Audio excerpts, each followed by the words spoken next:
मुच्यते। पूर्णस्य पूर्णमादाय पूर्णमेवावशिष्यते।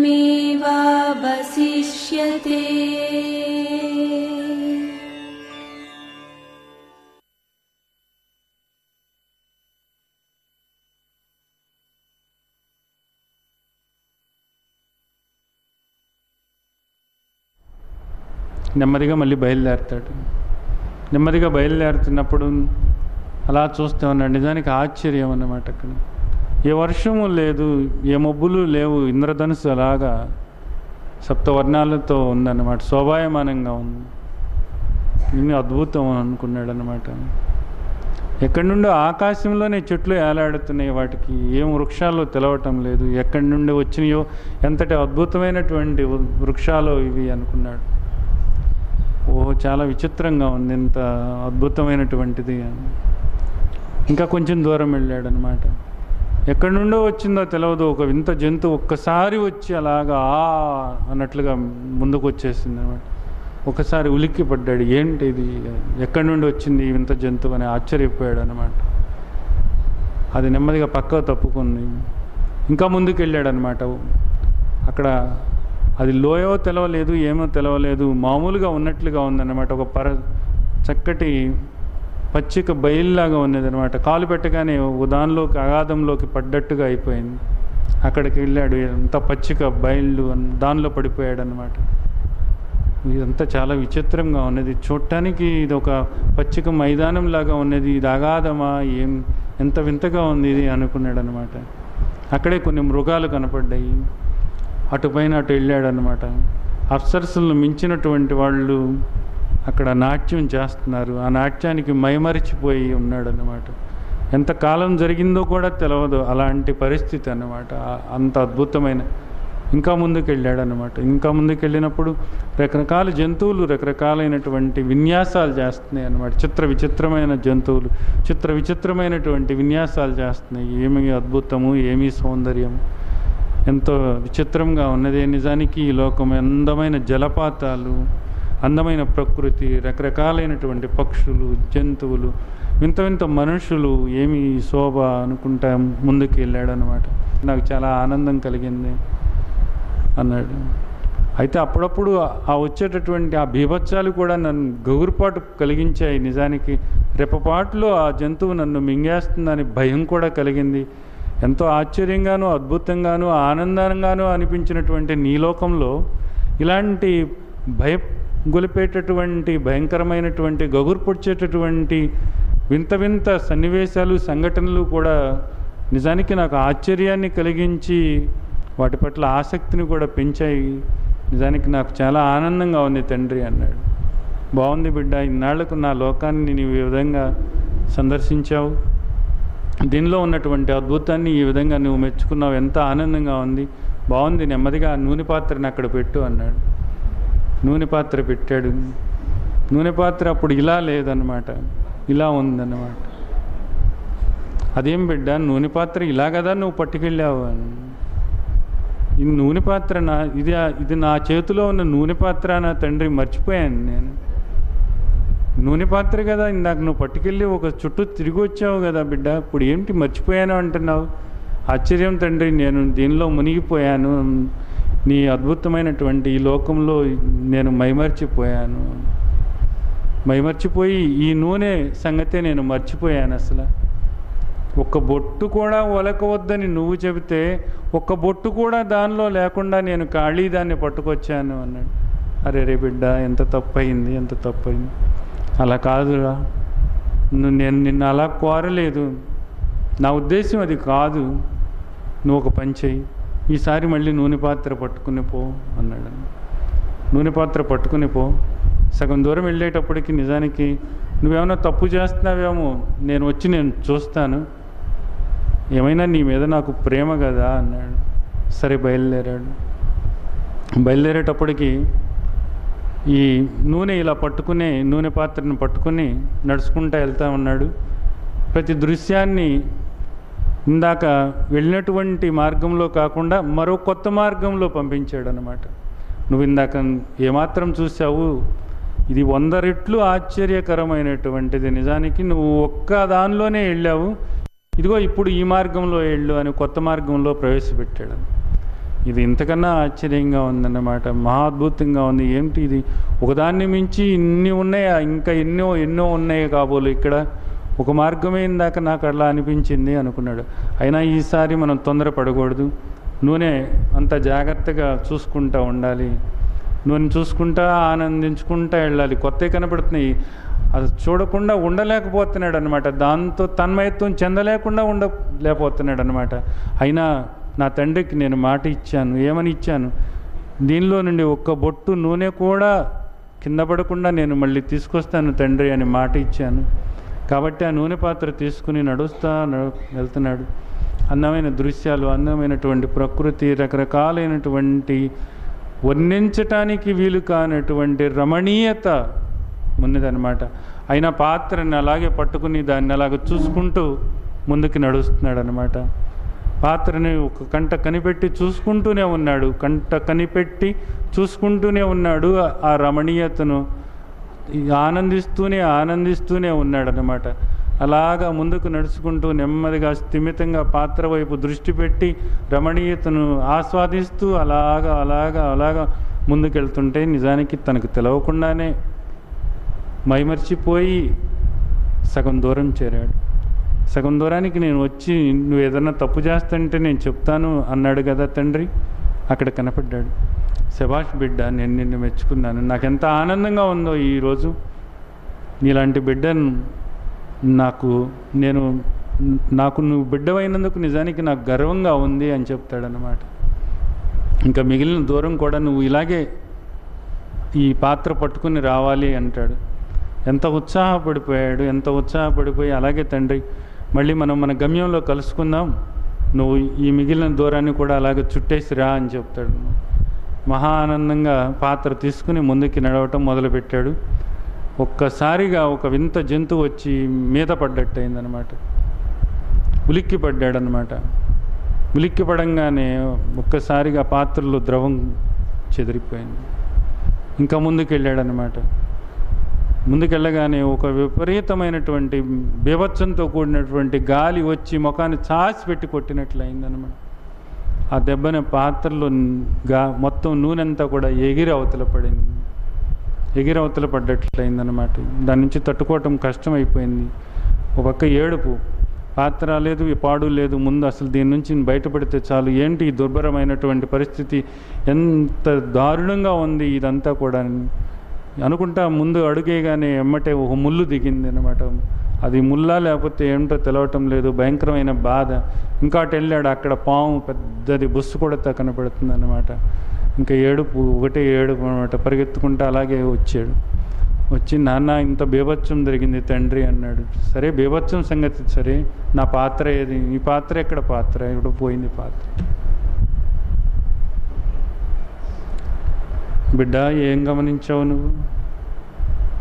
సగంలో నేను వస్తాను అన్నాను, వచ్చాను, అప్పుడు నువ్వు బాగానే ఉన్నావు కదా, ఈ సగానికి నీకు ఏమైంది? ఆ సగంలాగా ఈ సగం లేదు, అందుకు ఇలా అయ్యింది. ఆ సగంలాగా ఈ సగం ఉండదని నాకు తెలుసు కదా బిడ్డ, నేనేగా పంపింది. ఇది నా లోకమే కదా, నీ లోకం కాదు కదా. అది ఇది రెండు ఉంటాయనేది నాకు తెలవదా బిడ్డ? తెలుసు, మరి తెలిసే కదా నిన్ను పంపాను. మరి ఈ సగం ఎందుకు బాగా వచ్చావు? ఆ సగంకి ఏమైంది నీకు? ఈ సగము అంతా ఆనందంగా ఉంది, ఈ సగం అంతా సుఖంగా ఉంది, అందుకని దీన్ని పట్టుకుని నేను సుఖంగా అట్లాగే అడుగులేసుకుంటూ వచ్చాను. ఆ సగంలోకి నేను అడుగు పెట్టగానే పెద్ద ముళ్ళు నా కాలు గుచ్చుకుంది, పెద్ద గాలి వచ్చి నన్ను కొట్టింది, పెద్ద విషసర్పం వచ్చింది, ఇంత జంతువు ఒకటి వచ్చి నా మీద పడబోయింది. అంతా కూడా దుర్భరంగా, దుఃఖమయంగా, కష్టంగా, నష్టంగా, భయంగా అనిపించింది. దాంతో దీని సంగతి నేను మర్చిపోయి పైపెచ్చు దేవుడా నాకేదైనా సహాయం చెయ్యి అని నేను అరుస్తా. ఎలాగో బ్రతికి బయటపడ్డాను అన్నట్లు ఇక్కడ చేరితే నువ్వేం నన్ను తిడుతున్నావు తండ్రి అని. అలా కాదు, అటు ఉన్నా ఇటు ఉన్నా సరే నీ దృష్టి దాని మీద ఉండాలి. నీ దృష్టి దాని మీద ఉన్నదా లేదా అనేది నాకు ముఖ్యం. అటు ఇటు కూడా చూసుకుంటూ అటువైపు ఇటువైపు నడుస్తున్నప్పుడు కూడా, సుఖం వైపు నడుస్తున్నా, దుఃఖం వైపు నడుస్తున్నా, లాభం వైపు నడుస్తున్నా, నష్టం వైపు నడుస్తున్నా, జయం వైపు నడుస్తున్నా, అపజయం వైపు నడుస్తున్నా, ఎటువైపు నడుస్తున్నా నీ దృష్టి నూనె పాత్ర మీద ఉన్నదా లేదా అన్నది నాకు ముఖ్యము. నూనె పాత్ర మీద ఉన్నదా లేదా అన్నది నాకు ముఖ్యం. అలా ఉంచటం సాధ్యమేనా? అది ఎవరైతే సాధ్యపరుచుకుంటారో నిజానికి వాళ్ళే నాకు తగిన తనయులు. వాడే నిజానికి ఈ సింహాసనానికి అర్హుడు. వాడినే నేను నిజానికి గర్వంగా చెప్పుకుంటాను నా బిడ్డ అని. వాడే నాకు సర్వస్వము, నేనే వాడికి సర్వస్వం అని చెప్తాడనమాట. తండ్రి, ఇంకొక అవకాశం ఇవ్వండి, ఇస్తున్నాను. నీ పట్ల దయతో చిట్ట చివరి అవకాశం ఇస్తున్నాను నీకు. మళ్ళీ మళ్ళీ మళ్ళీ ఈ మానవ జన్మ మళ్ళీ రాకపోవచ్చు. ఇదే చిట్ట చివరి అవకాశం అయ్యి ఉండవచ్చు. ఇంతకు ముందే 2 అవకాశాలు మీరు తీసుకుని ఉండవచ్చు. ఇదే చివరి అవకాశం అయితే అయ్యి ఉండవచ్చు కూడా. ఈ పాత్ర పుచ్చుకుని మీరు వెళ్ళండి. 3వ మార్గం. 3వసారి ముచ్చటగా బయలుదేరాడు. ఒకసారి ఒక సుందర దృశ్యం, దాని వెనకే ఒక వికృత దృశ్యం. ఒకసారి కష్టం, ఒకసారి నష్టం, ఒకసారి సుఖం, ఒకసారి దుఃఖం, ఒకసారి లాభం, ఒకసారి నష్టం, ఒకసారి జయం, ఒకసారి అపజయం. ఒకదాన్ని ఒకదాని వెంట ఈ విధంగా వస్తున్నాయి. ఒకసారి అద్భుతమైన సుందర దృశ్యం, ఒకసారి భయాన్ని గులిపించేటటువంటి భయానక బీభత్స దృశ్యం. ఇలాగ వస్తున్నాయి. అయినా పాత్ర మీద దృష్టి ఉంచాడు. పాత్ర మీద దృష్టి ఉంచి నిలదొక్కుకోవాలి. ఇలాంటి భయంకరమైనటువంటి పరిస్థితుల్లో, ఇలాంటి కష్ట సమయంలో, ఇలాంటి భీకరమైనటువంటి పరిస్థితుల్లో కూడా, ఇలాంటి దుర్భరమైన స్థితిలో కూడా నేను ఈ పాత్రను పట్టుకునే ఉండాలి. నా దృష్టి దీని మీదే ఉంచుకోవాలి. ఒక సుందరమైన దృశ్యాన్ని, ఒక సానుకూల పరిస్థితిని, ఒక సరైనటువంటి మార్గంలో నడుస్తున్నప్పుడు కలిగేటటువంటి సుఖాన్ని కాదు, ఒక దుర్భరమైన పరిస్థితుల్లో ఒక దుఃఖాన్ని అనుభవిస్తున్నప్పుడు కూడా, ఒక అవమానాన్ని భరిస్తున్నప్పుడు కూడా, ఒక నష్టాన్ని భరిస్తున్నప్పుడు కూడా, ఒక అపజయాన్ని భరిస్తున్నప్పుడు కూడా చెక్కు చెదరకుండా నీ దృష్టి నూనె పాత్ర మీద ఉందా లేదా అన్నది ముఖ్యం. అపజయం ముఖ్యం, అపజయం కాదు, రాని అపజయాలు రాని, నష్టాలు రాని, పోతే ప్రాణమే పోని, నష్టమేం లేదు, కష్టమేం లేదు, పోయేదేం లేదు. నీ దృష్టి మాత్రం ఆ పాత్ర మీద ఉన్నదా లేదా అన్నది. దీనివల్ల నీకు పోయేది ఏం లేదు. పోయేదేదో తెలుసా నిజానికి? నీవు పొందేదేదో తెలుసా నిజానికి? మోక్షం. నీవు పోయేదేదో కాదు, ఈ బంధాలే. ఈ బంధం నుండి నీవు బయటపడతావు అన్నది. అలాగే నడుచుకుంటా వెళ్ళాడు. ఈ విధంగా తనకు తాను చెప్పుకుని ఒక నిశ్చలతను ఏర్పరచుకున్నాడు. తనలో ఒక నిర్భరత తెచ్చుకున్నాడు. ఏది ఏమైనప్పటికీ కూడా, ఎంత కఠోర పరిస్థితి రాని, ఎంత సుఖమైనటువంటి పరిస్థితి రాని, ఏది దాపురించిని నా ముందుకి నా దృష్టి ఈ నూనె పాత్ర మీద ఉంచుకుంటాను అనేటటువంటి దృఢమైనటువంటి సంకల్పం చేసుకున్నాడు. ముందుకు సాగుతున్నాడు. అనేకం వస్తూనే ఉన్నాయన్నమాట. అన్నీ వస్తున్నాయి, కలగలిపి వస్తున్నాయి. ఏది వచ్చినప్పటికీ కూడా దృష్టి దాని మీదే ఉంచాడు. తిరిగి వచ్చాడు. మొత్తం అంతా కూడా తండ్రి తారసపడ్డాడు. నిజానికి మధ్యలోనే, తండ్రి మీరు నాకే సలహా ఇవ్వవసరం లేదు.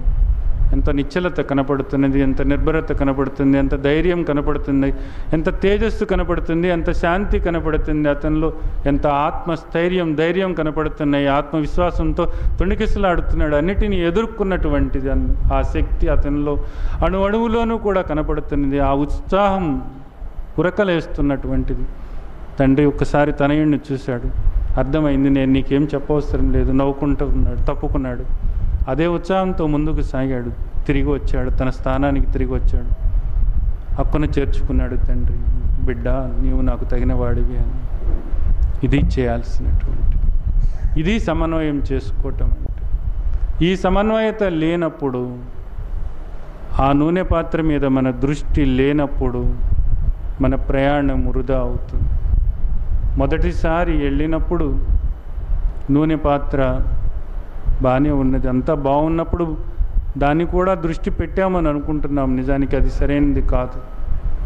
మన దృష్టి దాని మీద ఉంచాలి. బాహ్యమైనటువంటి విషయాలు ఎలా ఉన్నప్పటికీ కూడా సుఖదుఃఖే సమే కృత్వా లాభ జయౌ తతో యుద్ధాయ యుజ్యస్వ నైవం పాప విముచ్యతి.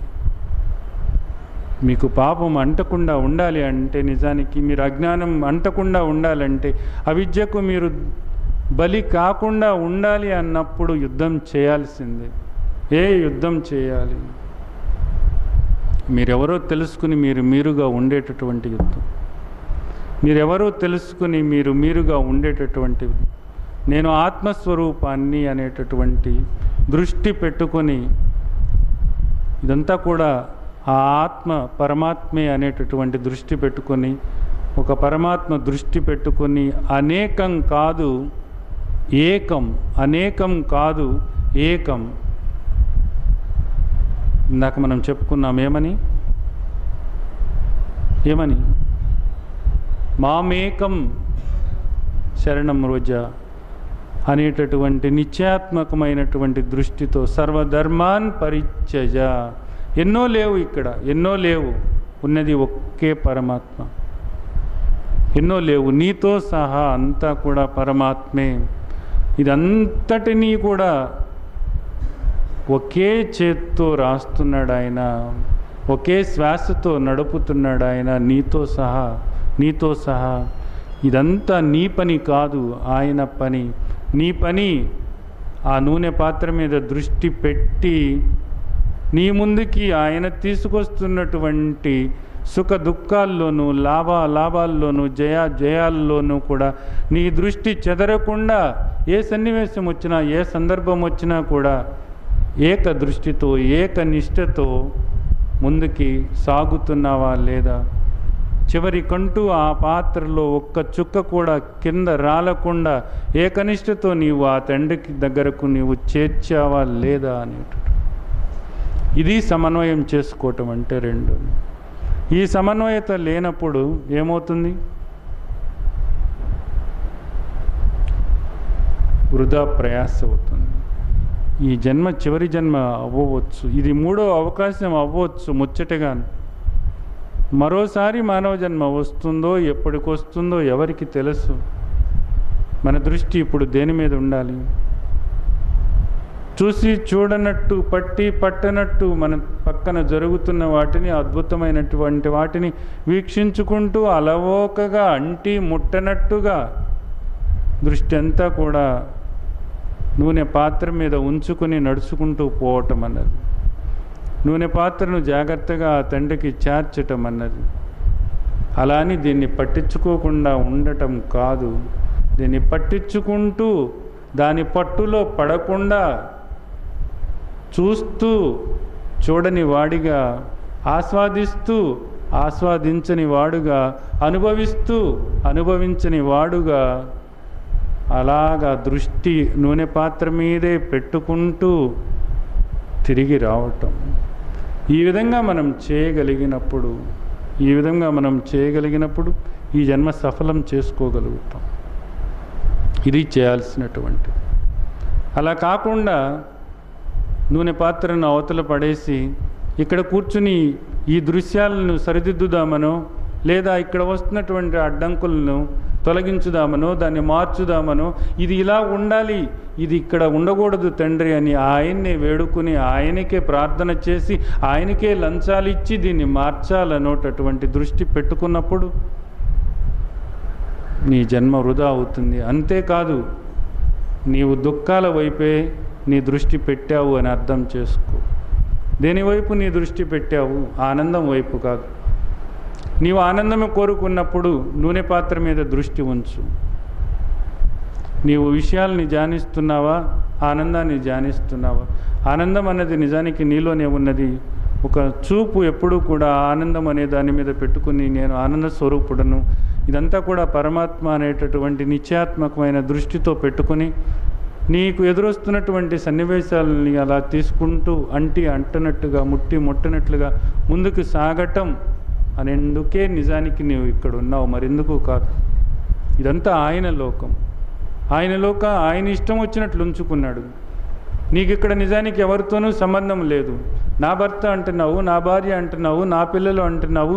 నీ భర్త ఎక్కడి దాకా టికెట్ తీసుకుని వచ్చాడో నీకు తెలుసా? ఏ టికెట్ తీసుకుని వచ్చాడో తెలుసా నీకు? ఇక్కడికి ఏ క్లాసులో ఎంతవరకు ప్రయాణం చేయాలో తెలుసా? జనరల్ టికెట్ తీసుకున్నాడో, స్లీపర్ తీసుకున్నాడో, థర్డ్ క్లాస్ ఏసీనో, ఫస్ట్ క్లాస్ ఏసీనో, ఏది తీసుకుని వచ్చాడో తెలుసా? ఏ టికెట్ ఇచ్చి పంపాడో ఆ పంపిన ఆయన నీకు తెలుసా? నువ్వు మార్చాలని చూస్తున్నావు. ఇక్కడ నువ్వు చేయాల్సింది నిన్ను నీవు మార్చుకోవటం, నిన్ను నీవుగా ఆయనకు అర్పించుకోవటం, నిన్ను నీవుగా ఆయనకు సంసిద్ధంగా తయారవటం. ఆ మార్గంలో వెళ్ళటానికి ఎప్పుడైతే నీవు సంసిద్ధంగా తయారయ్యావో, ఎప్పుడైతే నిన్ను నీవు అర్పించుకోవాలనేటటువంటి నిర్ణయానికి వచ్చావో, సర్వస్వ శరణాగతి భావనతో నీవు ఉన్నావో, అప్పుడు ఆ తండ్రి నిన్ను ఏ విధంగా నడిపిస్తున్నాడో నీకు ప్రతి క్షణము అనుభవం అవుతుంది. నీ ప్రతి శ్వాసలోనూ ఆయన ఉనికి నీకు అనుభవం అవుతుంది. నీ ప్రతి కణంలోనూ కూడా ఆయన శక్తి, ఆయన శాంతి నీకు అనుభవం అవుతాయి. నీ ప్రజ్ఞలో ప్రతిసారి కూడా ఆయన ఇదిగో నిన్ను ఇలా నడుపుతున్నారు అనేది నీకు అర్థమై తీరుతుంది. నీ ప్రతి అడుగుకి కూడా ఈ ప్రకృతి అక్కడ ఏ విధంగా సపర్యలు చేస్తుందో, నీవు అడుగు వేసే నీ ప్రతి అడుగుకి కూడా ఎటువంటి ఏర్పాట్లు ఈ ప్రకృతి నీ ముందు చేస్తుందో నీకు అర్థమవుతుంది.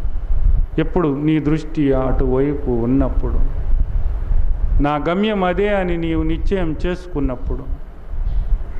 అలా కాకుండా దృష్టి దీని మీద పెట్టుకుని దీన్ని మార్చటంలోనూ, దీన్ని మరల్చటంలోనూ, దీన్ని మార్చటానికి ఆయన్ని వేడుకోవటంలోనూ నువ్వు నిమగ్నమైనప్పుడు నిన్ను నీవు మోసం చేసుకోవద్దు. నీ మనసే నీకు సాక్షి, నీ బుద్ధే నీకు సరైనటువంటి గురువు. ఎవరో చెప్పవసరం లేదు, ఏదో చేయవసరం లేదు. నీకు అనుక్షణము తెలుస్తూనే ఉంటుంది నీ దృష్టి ఎటు ఉన్నది అన్నది. ఈ రైలు ప్రయాణంలో అందరూ నిజానికి సహచరులు అయినప్పటికీ ఎవరి టికెట్ ఎంతవరకు ఉన్నదో, ఎవరు ఏ విధంగా ప్రయాణం చేస్తున్నారో, ఎవరు ఎక్కడ దిగిపోవాలో నిజానికి నీకేం తెలియదు. ఎవరు ఏ నిమిత్తం వస్తున్నారో, ఎవరి లగేజ్ ఎంత ఉన్నదో, ఎవరెవరు ఏ మూట మోసుకొచ్చారో, ఎవరి మూటలో ఏ ప్రారంధం ఉన్నదో నీకేం తెలియదు.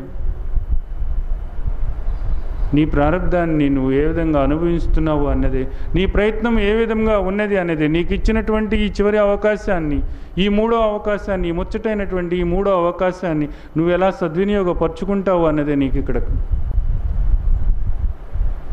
ఆలోచించాల్సినటువంటి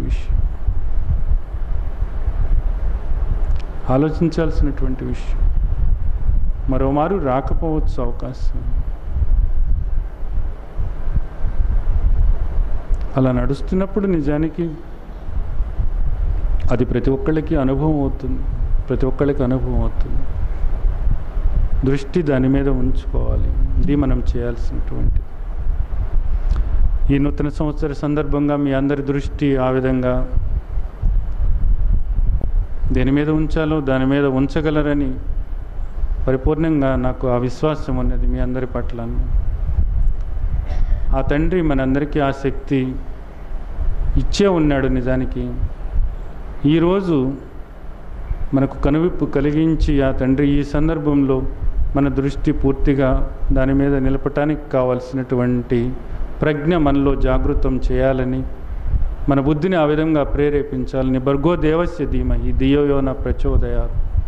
ఇటువైపు కాకుండా ఈ విషయాలతో మనం మమేకం కాకుండా విషయవాసనలకు దూరంగా, ద్వంద్వాలకు దూరంగా, సుఖం వచ్చినా దుఃఖం వచ్చినా, కష్టం వచ్చినా నష్టం వచ్చినా, లాభం వచ్చినా నష్టం వచ్చినా, జయం వచ్చినా అపజయం వచ్చినా, దేనిలోనైనా కూడా ఆ దృష్టి చెదరకుండా నూనె పాత్ర మీద, ఆ లోపల ఉన్నటువంటి ఆనందం అనే దాని మీద, ఆనందం మీదే నిలుపుకోవాలి అనేటటువంటి ఒక ప్రతిజ్ఞ మనం ఈరోజు చేసుకుని మనం ఆ ఏకనిష్టతో ముందుకు సాగుదాం.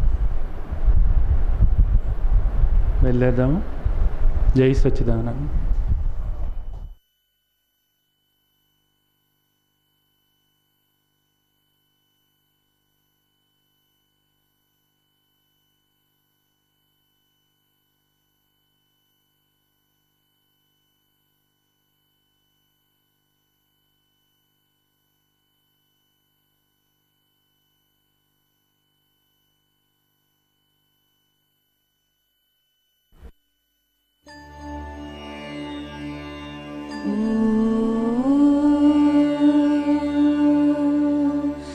असतो मा सद्गमय तमसो मा ज्योतिर्गमय मृत्योर्मोक्षाय